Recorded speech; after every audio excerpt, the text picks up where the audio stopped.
はようございます。おはよう日本語です。つい最近、自分でもびっくりしてしまう出来事がありました。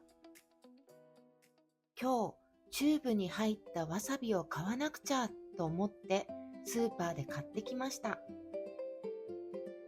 家に帰って冷蔵庫にしまおうとしたら、なんと全く同じ未開封のチューブのわさびがすでに入っているんです。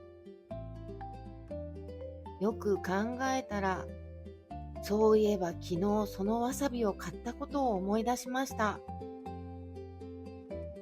年齢を重ねて物覚えが悪くなってきているのは自覚してますが、これはあまりにもひどすぎます。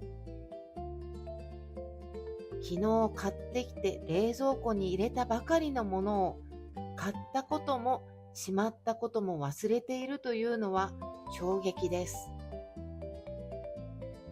55歳でこの状態はちょっとひどすぎるんじゃないかなと思ってます。